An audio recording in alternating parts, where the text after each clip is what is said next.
Alright, so I finally had an idea. It hit me out of nowhere, like a lead brick, which is not a sentence I think people generally say. Because I was really upset, like, man, that long, dark gameplay is just sitting on my computer, untouched, because I can't think of a video that'll pin with it. I hope my fucking squeaky-ass chair that really needs some damn grease or just to be replaced isn't picking up. That would be really awful. But it hit me, and I was like, oh shit, I don't think I've done a video on this so far. So I rushed to get the notes out. Don't worry, some time has passed, so I think I can formulate some ideas without being redundant or anything of the sort. But we're finally back with one of these videos, and if you'll notice, if I remember to do the editing for it, and of course I probably did this time actually, I have ooh, peeking. I have background audio, not background audio, I said audio because I'm adjusting something. I have background gameplay footage just to give you something pretty to look at. Let me know if this is something you would like to continue. Of course, I did put up the poll, but not everybody votes on the polls, and not everybody notices them or even fucking remembers who this is, and maybe you change your mind once you see it happening, but let me know in the comments if we would prefer me to continue doing this. I am always able to record gameplay, so I don't really give a shit one way or the... Well, I do care one way or the other. I care which way ends up being the consensus. Anyway, also give me more video ideas because I am quickly drawing and dropping things as I go about. So this was the idea I had, which is of course should be in the title, Locations in a Story. Because I got to thinking a bit, and I thought to myself, what a wonderful world, I say lying. No, I thought to myself, hey, this could be an interesting... Holy shit, this has been on my computer for 15 days. I just checked my recordings and was like, wow, this is old. Anyway, so I got to thinking, I was like, okay, this could be an interesting thing to tackle in a story because it's not something you can be without for a story, and that would, of course, be locations. Whether it be set pieces, where it takes place, and whatnot. So, let me know. Oh, right. I haven't done this in so long, I almost forgot. In the description will be the talking points I use if you would like to see those and follow along with me, or if you just prefer to use those and then think on yourself like, oh, how could I go about doing this? Perfectly acceptable, but I hope whatever happens you get what you want out of this video. Let me know if anything needs to be changed, etc., etc., and I think we're ready to start unless I can think of anything very quickly. Oh no, I actually can. Um, I was obviously, if you've likely noticed, oh, I put up some more SCP videos. Let me know if you'd like to see more of those. I know there are some people who were here just for the 9K contest and stuck around in the hopes I would do more readings. I'm so sorry it took fucking 7 months to get to those. Um, I'd like to continue them as well. Let me know if you want me to pull a few together that are themes. I go through the tags list or something, or if you'd like me to just do what I did at the end of the last one and be like, oh, this is an interesting looking title, skims it vaguely. Okay, this could be something I can talk about. However you want me to go about doing that, I will. And now I think, without further ado, we can get into the video. And I was correct. So, locations. What do I mean by locations? Well, I mean, it's pretty obvious. Where is your story taking place? Where is your story going to go? And I don't mean in the thematic or metaphorical sense, though I will touch on that, of course, as well. But I mean in the literal, where is your story going to go? Where are your main characters going to go? Where is everything set up and put around? Um, should I start with literal or should I start with metaphor? Let's start with literal. Literal. Let's start with maps. Um, so pretty obvious questions going forward so far. It's more of a world building question, I suppose, because I know how much people love world building. More so than writing half the time, I swear. And I don't blame you, I like it too. World building is very fun. Um, a lot of things you'll see, I don't want to say new world builders, because a lot of old head world builders do this too, because it's just fun to do in general, is to create maps, is to make, like, accurate mountain ranges, accurate oceans, equators, For a lot of sci-fi, or I guess more like I want to kick. Is anyone else like this? When you like me, I want to kick the habit of saying it's sci-fi when I'm more talking about a space opera. Because sci-fi, despite how much it is in like the movies scene, I guess, is where it really like this heavy-handed thing comes from. Despite being called sci-fi, does not mean it needs to take place in space. No, that's what the term space opera, I believe. So that was a side tangent that I didn't mean to get into. But if you're doing a space opera story, it could even include maps of solar systems or even entire worlds. Or if you're really focusing on one world, even in a space opera story, a lot of people I've been seeing are like, okay, how would this many celestial bodies affect the planet, or and then how does the affect the structure of the planet, tides, lunar cycles, etc. And not to discredit you, if you find that very fun or find it engaging or think it's an interesting thing to set up for your story, because hey, if you're not having fun writing this or creating this, what is the actual point? There isn't one, I believe. So if you create maps, if you create these detailed star charts, if you create these intricate like mountain ranges, ocean formations, or like island peninsula chains, don't feel discredited. If that's what you like doing, keep going, keep at it. But two things to note. One, you are creating fiction, which means you do not need to hold yourself to the actual rules and laws of the world as we know it. You don't need everything to be to the last minute detail accurate if you don't want to. And oftentimes, I'll tell you, being realistic or being accurate or what have you just gets in the way of you telling whatever kind of fun story you want to tell. As well as, for the average reader, they are not going to give the slightest fuck if your map is completely accurate, because most people have, if they even do, a passing interest in geography and geology. People are unable to tell. People are unable to tell you the impact a volcano has on this region for landmass creation. I don't know how that shit works, and I have very little interest. No, I have no interest in. Oh, I have very little interest in figuring it out. I'm sure it is like very interesting and very intricate, and it could be a very fun thing to teach myself. But when it comes to creating for my stories, I personally find it to be a detriment. Again, I reiterate, if you believe this is to be a fun thing, if you have, lots of fun experiences creating maps and boundaries and whatnot for your stories, go ahead. I'm all for it, right? But if you're doing it because you think, oh no, my readers will know it isn't accurate and then I will look cheap or like a bad author because of that fact, don't worry about that even a fucking little bit, because I can tell you this much right now. No, they won't. Unless, of course, this isn't to say that it won't happen, because, maybe whatever you're writing is catering to people like this, or you're going to show it to your friends, or it's only going to stay within your friend group, who are avid geologists. Maybe you are a geologist and you write as a hobby and you want to put that in your story. Go for it. But don't feel pressure to do that, which I feel like I've been seeing recently, or even just in general. Because, like I say, I follow some of the writing like subreddits and shit. Because I don't have Facebook and I don't have Instagram or anything. I don't know why, but I only have Reddit. As sad as that makes me sound. But trust me, I'm not the Reddit friend, TM. I am very normal. I am mostly. I'm not the Reddit friend. Um, I've seen a lot of the world building circles that specifically world building and uh, world jerking. Obviously, there are subreddits specifically for map creation. And, if you go there, you know what you're in for. But for like world building and then you see it parodied on world jerking.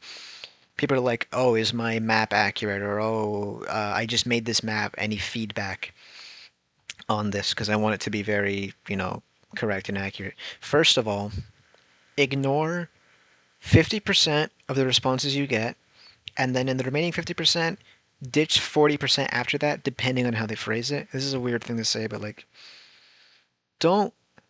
A lot of the feedback you'll get from strangers on the internet is the strangers themselves not wanting to put the effort in their own world building, but still feel productive. So if they're not creating, don't take advice from them. Not to say, you get what I'm trying to say here. But furthermore, The way what I'm trying to say here is like I feel like a lot of people are doing that because they're, oh, I have to get this right. This has to be correct, right? I can't make this wrong. And you can. You can make it as wrong as you want. It's your story.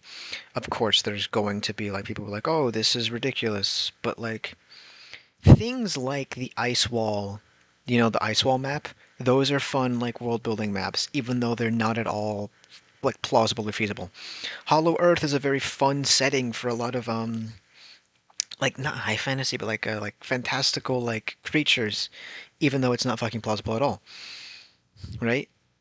Whether or not your river splits too much, the reader isn't going to fucking care or even know about. So if it benefits here's what I really want you to take away. If it benefits your story but is inaccurate, does it matter? Unless of course you're doing just a world building project, in which case sure, get it as fine as you want to, right? Kappa World of Turtles, for example. Like I don't know if it's accurate, but the way he describes it, no, this is a good example. Yeah, if you haven't seen it, go watch Kappa World of Turtles. First of all, it is a very wonderfully animated little world building project, and I've been having a lot of fun watching that as it gets updated. Second of all, the man is so charismatic when he. Now I gotta make sure I'm Kappa. Because I said man, now I'm like, oh, what if he isn't, or what if they aren't? Kappa, World of Turtles. Do you have your pronouns in here? No. I'll just guess then. The man is so charismatic, right? When he says things. I don't know if the way he's positioned his rivers works, especially on such a different planet to ours, which is part of the world building. I don't know if the seasons are correct for how they mess up the river flora to create like blank patches that the creatures then take advantage of. I do not know if the weather cycle is correct. However, he says it with such confidence and such conviction, and also it's what's being shown, that I, as the audience, don't think twice about it. I just go, "Oh yeah, that's cool. That is interesting now that you point that out.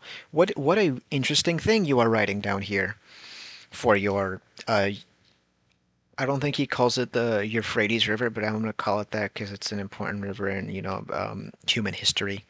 The Tigris and Euphrates rivers, Mesopotamia and whatnot. What does he call that river? Um, hmm, hold on. I definitely know this. Hold on. I got nothing. I was watching just 2 days ago. What the fuck? All right, whatever. But when when you are making your maps, whether or not you're making them accurate or otherwise, please do your best to have the map be beneficial to the story you're trying to tell. Where do you want to take your plot, and how can you make your maps reflect that? So, while this is still talking about, of course, maps, this is going to take a brief stop, though related, to talk about relations to the MC. MC being, of course, main character, don't you know? Or connections to MC. Now, depending on what you want to be your backstory for your main character, where the hell are they going to start? Even beyond, well, no, not beyond, even part of maps, or even away from it. Like, say you're going to make a story about your main character's redemption. Starting them in prison isn't a bad place to do it. You know, like the implication is there that this is a punishment for them, that they have something to seek redemption for, to atone for, as made blatantly clear by as early as the first page, because wow, your main character's in prison, I wonder why. Immediately setting up intrigue with something as simple as location, getting your audience invested with your main character and the struggles, all for where they woke up that day. Or like, oh, that's another thing to take it too. Is this location unfamiliar to your main character? Whether on the wider scale and the smaller scale, let's focus on the smaller scale.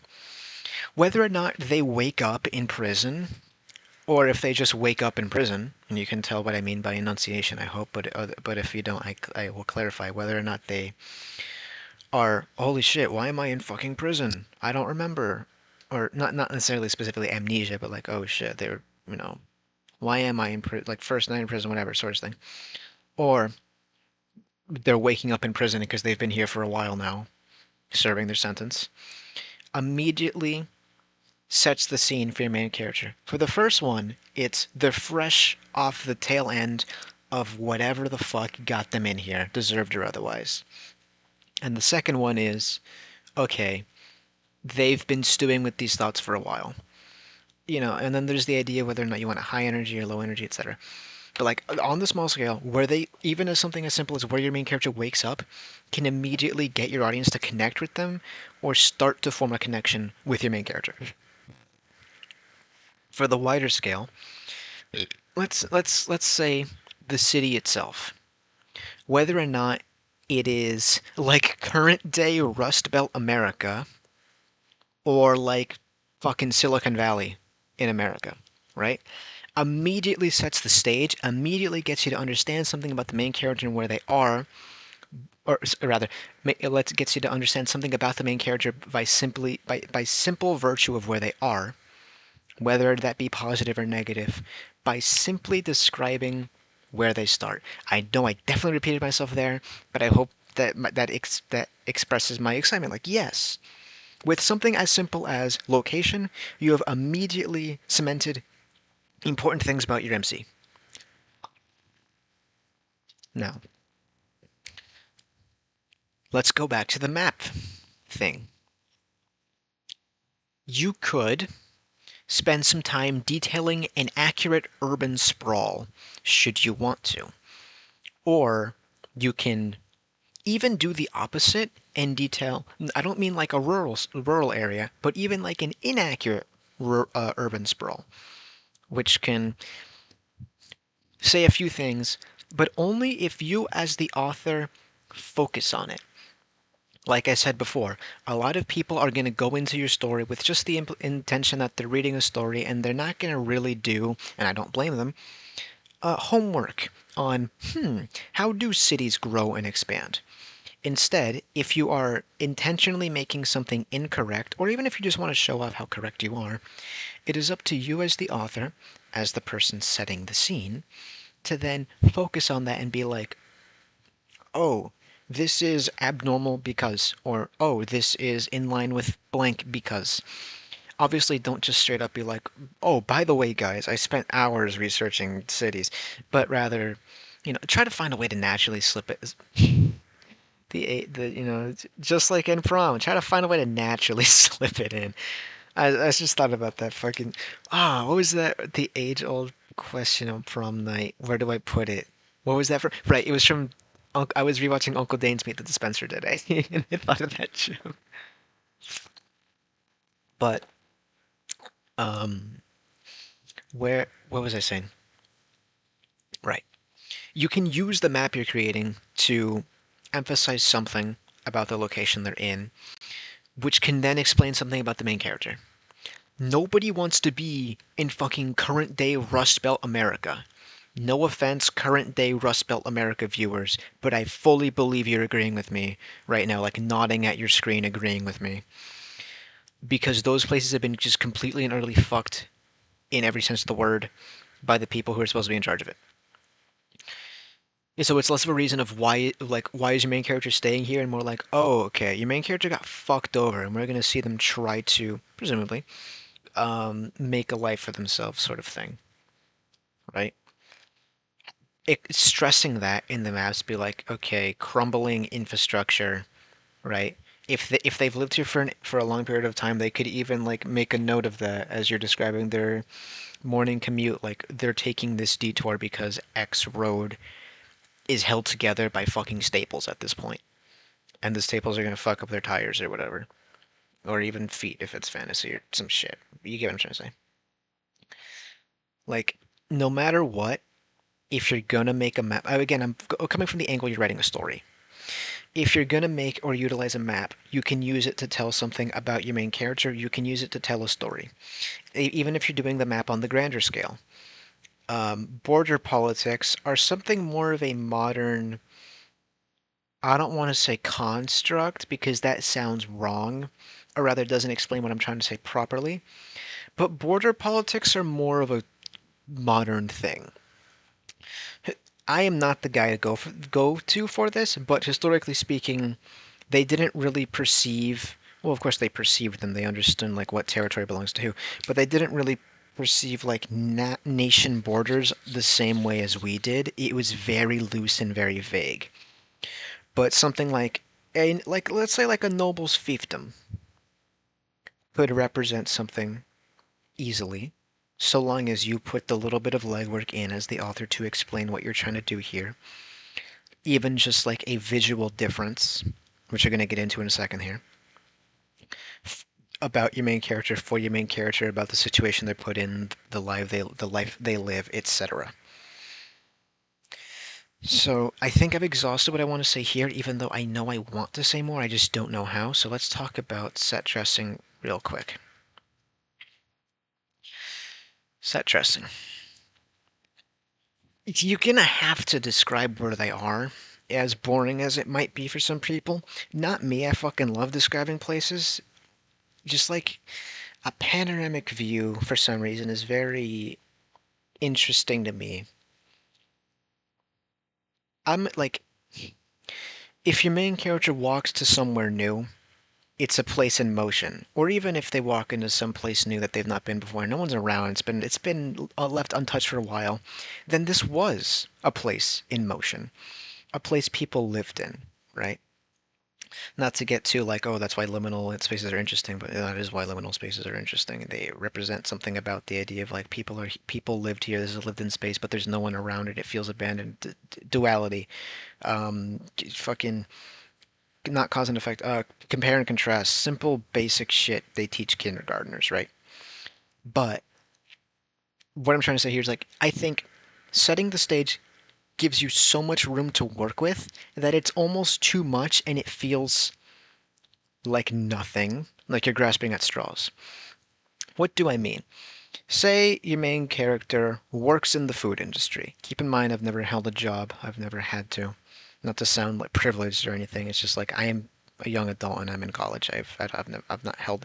Well, that's actually I have held a job. I just wasn't paid for it. I held two jobs. What the fuck? Anyway, why am I just now remembering basic facts about my life? What the fuck? I blocked that shit out. That's so bizarre. Anyway, it wasn't the food industry, is what really matters here. Say your main character just like got a job or holds a job in the food industry.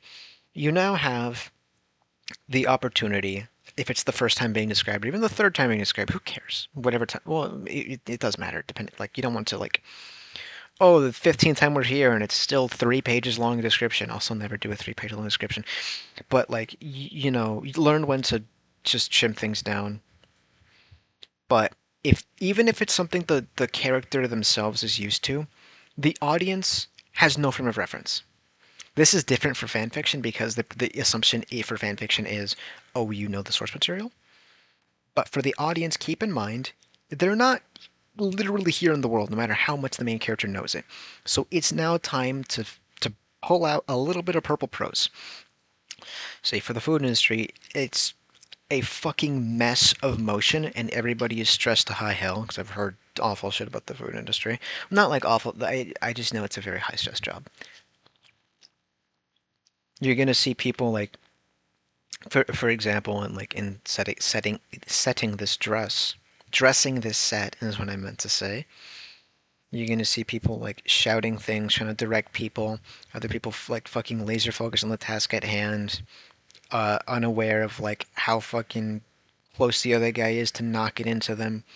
Despite all of this, frantic movement, everyone treats it as though, yeah, I'm used to this because they are, which then immediately says something about, them, the situation at hand, and then you can go for how your main character responds to it, with a sort of bored acceptance or like stressed acceptance or whatever angle you're going for here. The way you paint this in the beginning, set the scene, of course, gives you so much flexibility to stick to it or to detract from it. Or, even something beyond this, even just like a quiet forest scene. You get to set the mood now. You get to slow down the pace or speed it up, which is what the most important thing that locations can do, is that they are, without a shadow of a doubt, the pace setter. I don't, are they the pace setter? Because plot is the obvious answer, but like plot means anything, pretty much. So I'm just gonna go with location is the pace setter. I guess the answer would actually be scene, but shut up. In someone's bedroom, right, where the main character is retiring for the night, has a safe place to rest their head, that's a good place to slow down the pace, right? Just a little bit. I don't mean drag out the scene. I just mean slow down the pace. How do you give subtle cues to the audience that we're now going to slow down the pace? We describe the room first of all. We describe the disorganized comfort of the bed. Oh, it's not very made, but it looks warm, right? We describe the the array of water bottles on the dresser that haven't been thrown out in a while, right? The closet overflowing with like sweaters and shit. Give them a Let them visualize in their head the still frame of a room, which will kind of subconsciously, because a lot of writing is just tips and tricks to have people hallucinate shit you put down, kind of subconsciously go, okay, we're gonna have a slower scene, so I'm not gonna be baying for blood, right? And then if you'd like, oh shit, someone just shot through my window, or whatever. Or you can still do I'm relaxing in bed and my hobby is journaling or something. So your main character does a recap and sets a plan in motion for Act 2 or something. But all of that is started and strengthened by how you are describing the location they are in. For a firefight, or even just an action scene in general, you still need to describe where they are. Not only because it can give you more to play with in the fight itself, like say they're in a forest again.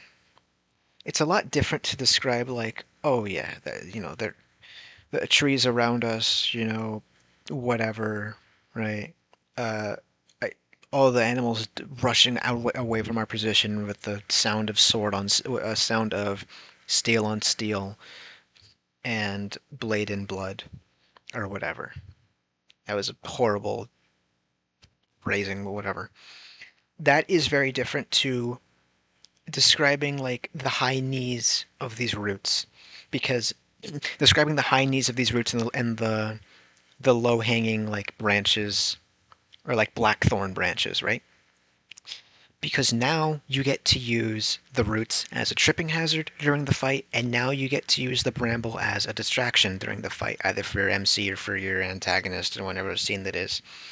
Or even if like they cleverly use their arm to push aside the branch and then let it like thwack them in the face, distracting them for a moment, to give them a chance to quickly do a back step, and then they completely forgot. Oh shit, there are roots behind me. Their heels clack against it, and they go tumbling, fucking tailbone first, sprawl on the ground, and then you can go from there. Or even just for like dramatic scenes, right? Maybe it would be a quiet clearing in the forest, like an honor duel or something, or dishonorable duel. Remember, kids, if you're getting in a fair fight, you did it wrong. In real life. For stories, it's whatever. But remember, kids, in real life, if you're fighting a fair fight, you fucked up somewhere. Either it being fair in the first place or needing to be in the situation. Ideally, just don't fight, but if you're having a fair fight, you fucked up. But, you know, you can't have the dramatic, quiet duel in the woods where birds fly away at the sound of the first and final strike, being the same strike, of course, alluding to like the classic, one and done, without first setting up the quiet clearing in the woods, right? You can describe almost as like the trees seem to part for you in this moment, you and your antagonist. You, of course, being the main character. I don't mean literally you, unless you're doing self-insert stuff. Which, hey, put up, um, editing me. Put up image right here. My self-insert fiction is pretty cringe. Cringe. Dante? You'll know the image, and then it'll be on screen as I'm running away from a bear, I think, at this current time in the long dark. Dude, that recording was fucking crazy. Like, a lot of bullshit happened to me. um, I fucking love the long dark. Anyway, but, you can't get any of that without first, okay, the trees are parting for you, right? The vibrant, or you know what? No, it's fall now. With the amber hue of the leaves reflecting upon my opponent's polished armor, sort of thing, giving them a warm glow, as though as though they're divine or some shit. Whatever you want to do. Whatever you want to do is a lot more varied now because you took the time to set the stage. And it sounds like such a well, no shit, right? But a lot of things I've seen just either do the barest of minimum, stone hallways, green forests, big city, a dark dungeon, right? Do the barest of minimums, or they just don't.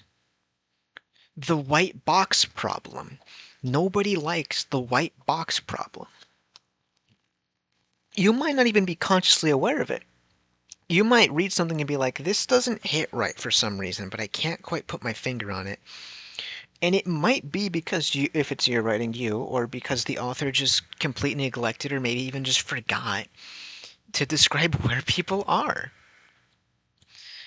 And it sounds like such a there's no fucking way, right? But I don't know. Go find some amateur writing right now, and there's a pretty decent chance that they forgot to set the stage.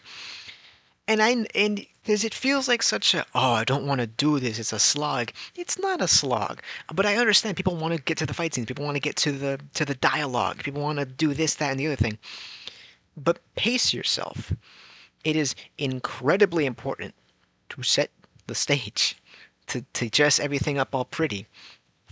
Not only because so you can have these incredible thematic moments or like important like arc like scenes in your character's arcs, but also just because that can reflect things about your main character. If it's first person, it's literally how they view the world around them. If it's third person limited, it's how they're interacting with the world around them or how they're observing the world around them even still. Like, if you mean X walks into an abandoned warehouse and is very unsettled and meets up with Y character, and then from there you have the exchange of dialogue. Or X walks into the warehouse. As they push open the door, it's very clear that nobody has been here for a while. The first thing that sets them off is the amount of force they have to use to force the door open, and even then it only opens a quarter of the way through, hinges squeaking all the entire way. The second sign is the scent of stagnant air rushing into their nostrils, making them cough. So things like that, right? And then you can do a few more things. Meets up with Y character, has their dialogue. In one, it's just like, okay, we're focusing on the dialogue here.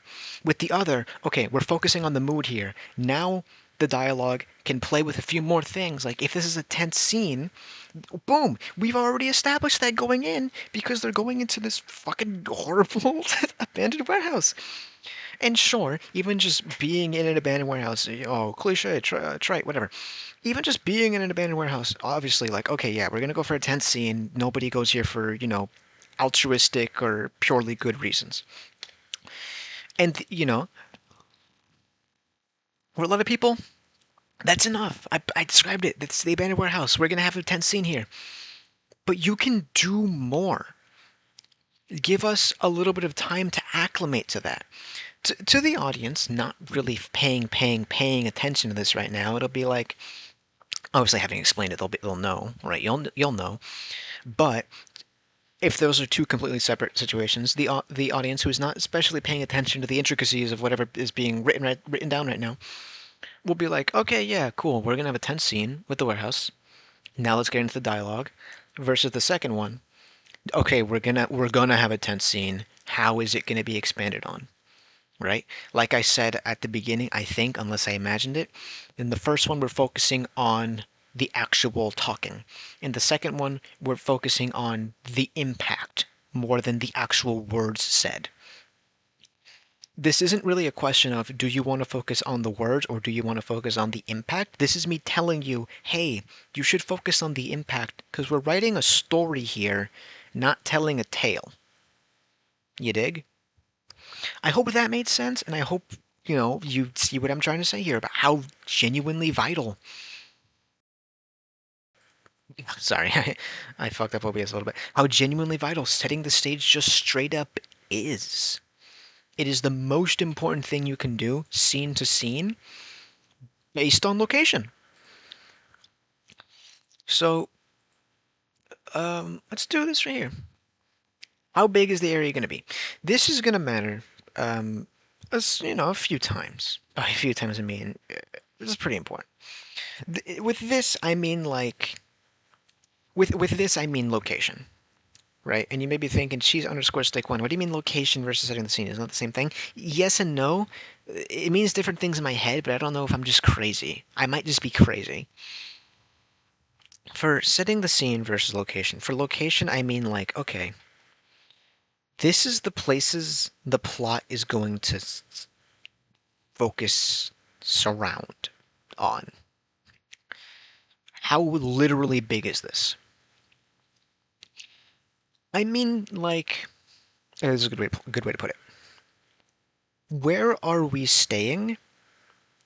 Is this enough?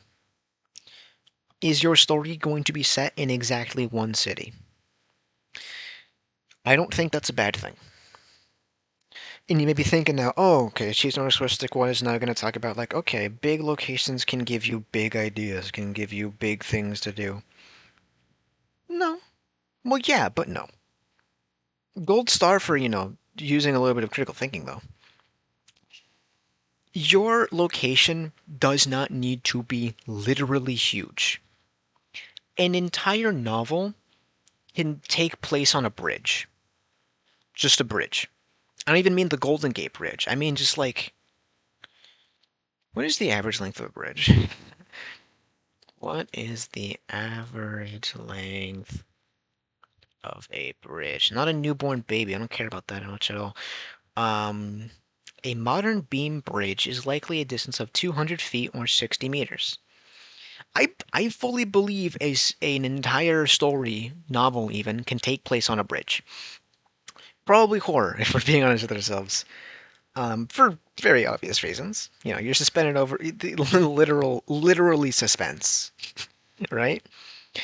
I can't take what I'm saying seriously because I'm thinking of TF2 callouts. Does anybody know where on Sunshine this is when I say shit dick bridge? For people who do not play TF2, or even people who don't aren't into competitive scene. Hell, even I'm not in competitive scene. But believe me when I tell you, and this sounds so stupid, shit dick bridge is a real genuine call out that makes sense to people. I am picturing right now shit dick bridge. No, the name does not it's completely nonsensical. And I can't take what I'm saying seriously. I'm sorry. I just needed that explained. Leave a timestamp in the comments right now if you know where Shit Dick Bridge is on Sunshine. Anyway, but I fully believe an entire story can take place on a bridge. Not Shit Dick though. I can fully believe an entire story can take place on a bridge, regardless of how small a location is, depending on how length of the novel, length of story, your themes, what you're doing, right?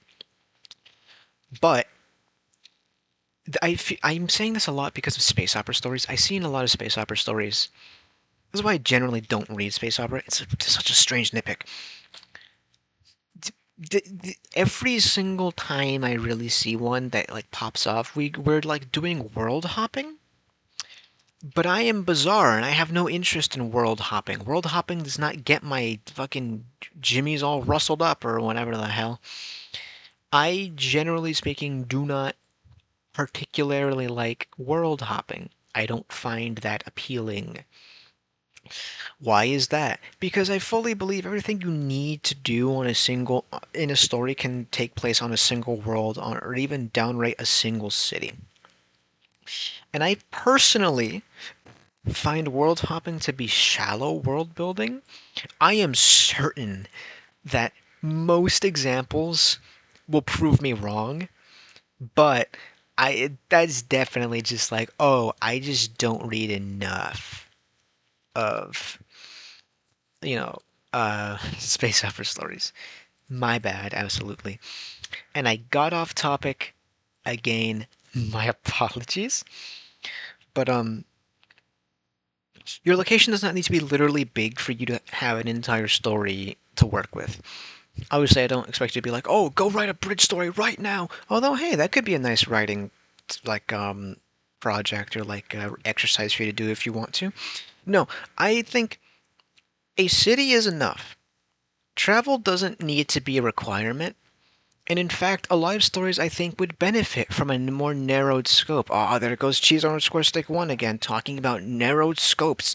If you've watched a bunch of my stuff, you'll hear me fucking gush about narrow scopes to the fact you might be thinking I'm moonlighting as a sniper.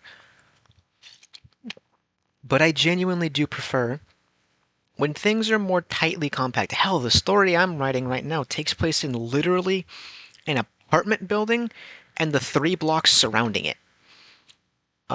Ideally, I might have to review my notes and I might fucking shrink that. Um, I, that's probably, I don't know, we'll see what I take it. It might be a bit more. But, I fully believe everything you need for a story can take place within a relatively small area if you want it to. Because that's pretty much what you need. For these stories, not to, like, get on with it, because I know a lot of the times, the importance is for plot reasons, the travel. And of course, I'm not telling you to bend your fucking snap your plot in half to make everything this one compact, tight space. Especially if your story deals with a lot of like timers, I guess, or like countdowns, or like we need to cross a great length, and that's where the plot is coming from. I'm mostly thinking right now about The Hobbit because I thought of fucking this is my story, motherfucker. They'll walk if I tell them to. The Fellows of the Fellowship. If you've not seen that, no. Motherfuckers on a magic quest. Fellows of the Fellowship doing what they do best. What if for some time they rode a massive hawk? I think I'd prefer if they walked. As anyone who gets that reference, put a timestamp in the comments right now. No. But, what was I saying? Well, let me just see which, talking point I was on. How big is the area gonna be? Right. I feel like people are like, oh, look how much area my place spans, as like a, oh, is that cool of me to do? Because clearly I have so much mapping done, which proves I'm more dedicated to this shit than you. It's like no, I'm not gonna, I'm gonna get sidetracked if I finish that joke. But, I don't know. I'm not gonna say it's like, oh, it's to the detriment of your story, you should never do this, but for a lot of people, it's like, do you need all that space? Which is a weird thing to say. But it's like, do you need all that space? Because now you're just kind of like, not contriving. Because it's not going to be a contrivance. But now you're going to dedicate a pretty, and I'm a guy that likes travel scenes, but now you're going to dedicate a not so insignificant portion of your story to your main characters going from place to place to place for whatever purposes happen in your story. Right? And that's not necessarily a bad thing. But what happens may be, because now you need to paint these locations as two or three or however fucking many distinct locations apart from one another. Not to downright unique cultures, but you need to definitely establish that like this that X town and Y town are fundamentally different places because, well, now if you don't, that looks weird, right? Now if you don't, shit, maybe you can even lose a few of your audience along the way, like, wait, where are we? I thought we were in the last place. Because there's not much of a tell.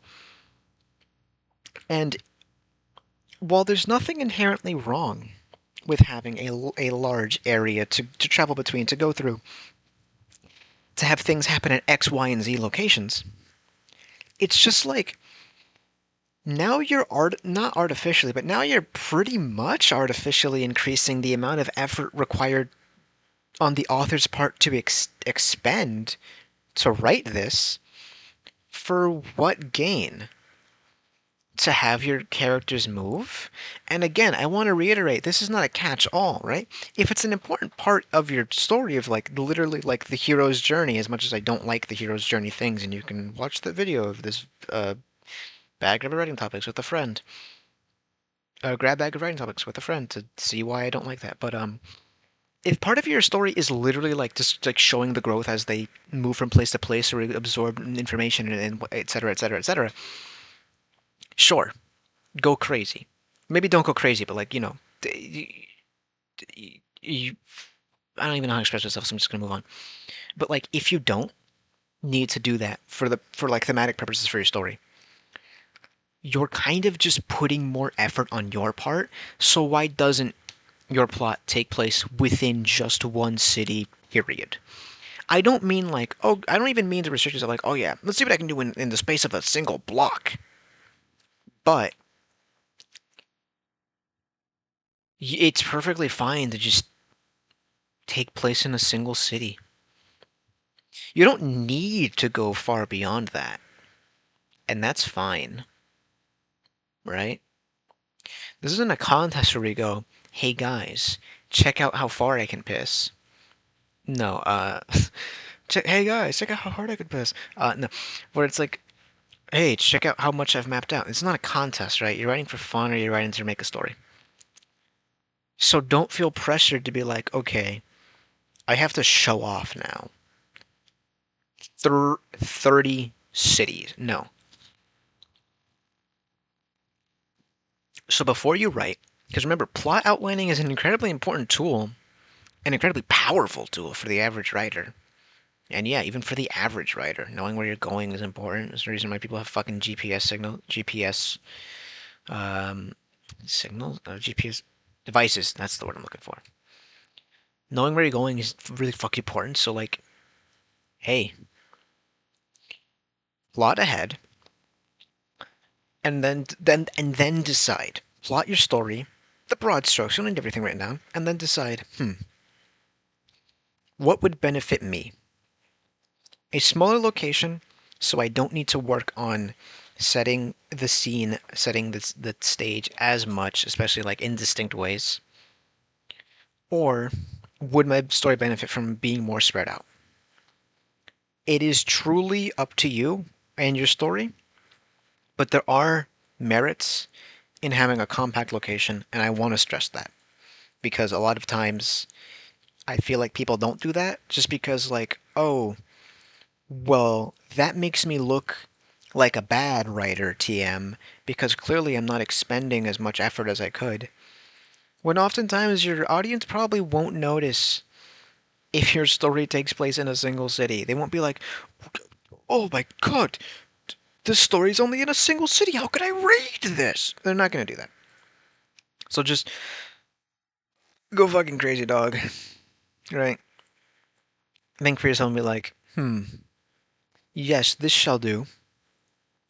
And then, go ahead and do it. Whatever fits your story, fits your vibe, fits whatever you think is fun.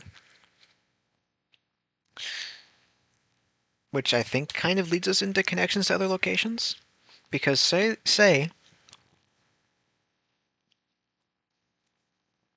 remember, you can divide location as much as you want.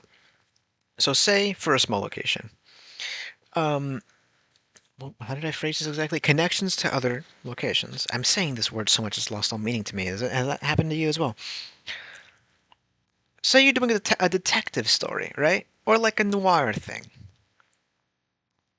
library, hospital, maybe, potentially cemetery, office building, if that's, how you're going to say your story. How are these four connected to each other? Very obvious threads here, right? Library for research on someone, right? Public and private. Maybe not private, but libraries are hold information, probably like, local newspapers, etc., archives, whatnot. Office building from like wherever the person you're investigating is, like their workplace. Hospital, what happened to put them in there? Cemetery. Oh, they fucking died. Right? Pretty obvious connections to draw between each other. So how can we use the locations to make that snappy, make that smooth? Well, with the locations alone, you've pretty much plotted out what happened or what, ostensibly happened. It's noir. We're gonna have some fucking fun twists in here, no? To your not MacGuffin, but like the the character you're following. Um, right? Or in a more literal sense, say we're doing a fantasy thing. This empire, sprawling, fucking huge, right? The X Empire. The Y Empire, because I thought of fucking. Because I thought of. Hold on.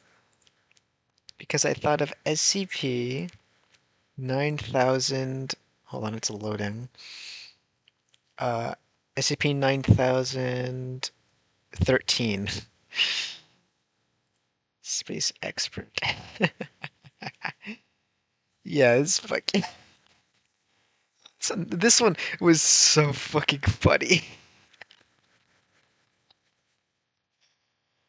Oh, if you haven't read it, even if you're not into SCP, please do yourself a favor and go read SCP 9013. It's so good, bro. It's so good. Oh man, I thoroughly loved that one during the contest. Um, but sorry. But say we're literal with our usage of the word connections. What does Empire Y? Again, fucking sprawling, huge location. Dealing mainly in food exports because I fucking love soft powers. Insert image of Austin Power. No, because I fucking love soft powers. So the Y Empire dealing mainly in food exports. What literal connections do they have? This is where you can get some mileage out of your map. Where's their port? Because I fucking love sea travel, I guess. Where is their port? Where are their resupply stops? And where is their end goal? How long will this take? Where are what nearby nation states do they deliver to and how? What is their relation to said places they supply? Is it begrudging? Do they simply have such a burgeoning population that they have no choice but to take these fucking inexorably unfair deals? No matter how much it puts them on the back foot? Because if they don't, there will be genuine upheaval in the streets at the, sudden sharp price of simple fucking bread. Swearing too much for my own liking, even. Or is it a friendly trade? You give me this, I give you this in return. We have goodwill upon each other, and even a mutual defense pact because of how much of a trustworthy supplier you are. I think that's what I like about space opera stories. The few times I read them, I fucking love a good space trucker. Keyword being good. Can anyone point me to such story? I should broaden my horizons, yeah? Also, do you guys think I should buy a book on foraging? I found a website that gives discounts. To specify if this matters to you. Um Identity sources, foraging, close bookmarks tab. What's your future shop? A 20% discount? That's a fifth, dude. Like I don't know. Should I? Should I? 'Cause like that's 20%, dude. Like this book is just 28 bucks. This one is oh, that's a PDF. Never mind. I don't like digital books. I'm not a digital book guy. Well, actually, hold on. Hey, oh wait, there's a paperback. This one's just 22 bucks. Like I don't know. This bundle. Ooh, something fucking popped in my shoulder. Oh, oh, that would hurt. That would actually really hurt. Oh no. Oh, I'm okay. I didn't like that. I got really into like the idea of like I don't know. I guess a little bit of food security. I'm a little bit worried about stuff like that. We're not like broke, but I like to think about. Not the time. But do you guys think I should buy books like that? Like I really want to like read them and use them as like resources for my own stories because I have been interested in writing. I've been writing a post-apocalypse story and like okay, more than just wheat and beans and corn, please. Native plants are such an interesting topic, and I live in a very biodiverse area. Well, state. My area itself is not the. It's my fucking dismay. It's fucking family uses the goddamn backyard constantly. There's no way anything I plant there would fucking grow. I do have a green thumb, which is actually kind of interesting. Mexican joke here. Hello, it's me. I'm Mexican. Anything I've planted, I had to. It doesn't die. It won't fucking die. Thank the Lord I don't plant kudzu. The vine that ate this up. Anyway, I think I've really stressed my point here, and I'm going off topic, and that's a sign for myself to move on. Do you guys like when I? Okay, I remember ages ago. It was like the first community post I made. Shout out to the guy that responded. You are at the forefront of my mind whenever I make videos. Is that weird? I don't know. I just think it's cool. To think of like, okay, people actually watch me. One of the first things I asked in community posts, or it was the second one actually, is do you guys like when I workshop ideas or when I just like do raw info? And the only person that responded was like, I like it when you workshop ideas, so I do that more now. But that tangent I just had where I'm talking about like fucking. Also, can you tell I really am interested in the idea of plants and food? I have a video on it, by the way. Um, do you guys care when I do that, or are you just thinking? Please, okay, please actually comment this, like your response. Do you guys care when I do that, or are you just like, oh my god, dude, shut the fuck up and get back to locations? Please let me know, as that is pretty important to me. Anyway, let's talk about now about like the last the last three things I'm gonna talk about, and then we'll wrap this up. So let's talk about how it will change, if at all, because that's an important thing to talk about. Living locations, I think, is a term you see thrown around a little bit, or even something as simple as like fucking environmental storytelling. Insert image of Fallout 3 here, where there's a person in a doghouse with a collar and their face is in a bowl. Shout out to Pet Play in 2087. Is that when the bombs fell? Yes, that is when the bombs fell. Now I have to double check. Fallout lore. When did the bombs drop? 2077. Damn! 10 years earlier than I thought. Anyway. How will it change, if at all? This is a really. This is a thing that happens a lot in games, I think. The first thing that flashed in my mind was like the safe room idea, and how some games have been playing with trope recently where at the end the safe room becomes unsafe, or like the main antagonist breaks it down or warps it or like throws it for a loop, warps, destroys, or corrupts. That's the word I was looking for. The safe room that the main character, player especially, really focusing on the player here, has come to trust so much as a clear subversion, not subversion, but rather um, emphasis point. Like you're past the point of no return. Everything is changing. Pretty clear thing, with something as simple as changing up a location, making it a bit more. I was supposed to say making it a bit more interesting. No, straight up changing the location. And the second thing that came to mind, though not really what I'm thinking about actually, or describing actually, was Titanfall 2. How you have the little chrono device where you go to the past and the future, like to solve like environmental puzzles you're wall running. That's kind of cool. Um, That is actually kind of a cool thing you can do, isn't it? If you're, dealing with like time stories. I'm not big on time stories myself, but if you are, hey, try utilizing that more. Don't be like, oh my god, the future. But like actually show, because with it's a lot easier in visual medium, I know. But with Titanfall 2, it's like you literally can see the distinct difference between future and past. Oh my god, I'm about to puke. Oh my, hold on, I'm pausing. Okay, thankfully I didn't, but that got bad for a second. Like I actually thought, okay, oof. Ugh, I had to choke it down with some water, but like that was not very fun.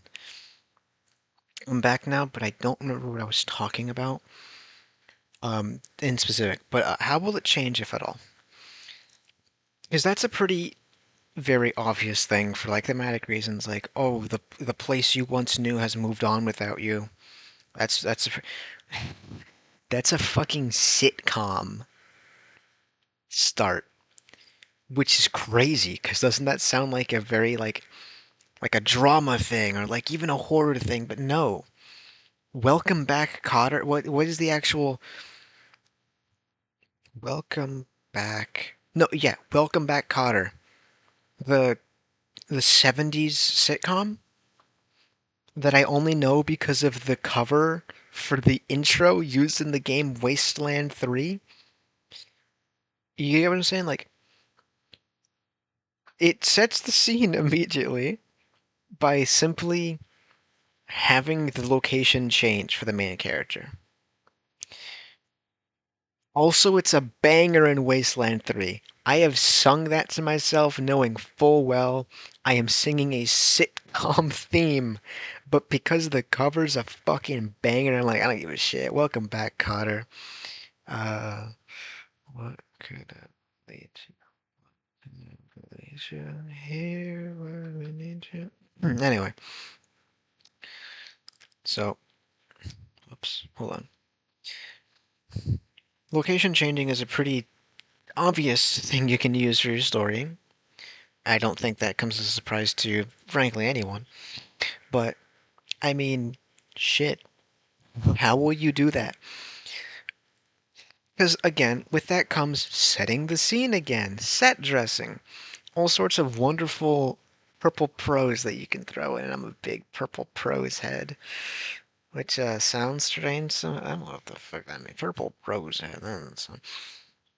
But I really want to play White Knuckle now. What the fuck? I've been trying to get the 10K run achievement. I got real close, and then I fucked it up in the Where did I fuck that up? I fucked that up in Haunted Pier. How the fuck? Oh man, I'm a disgrace for that. Um, oh, 8K distance for nothing. So I I'm sorry for that one because I genuinely cannot fathom what I'm trying to say. It's very late and almost throwing up really messed me up. But changing location again, it feels like such a obvious thing, right? Especially if your plot warrants it for the thematic implication, for the how it reflects your main character implication, for the plot implication, right?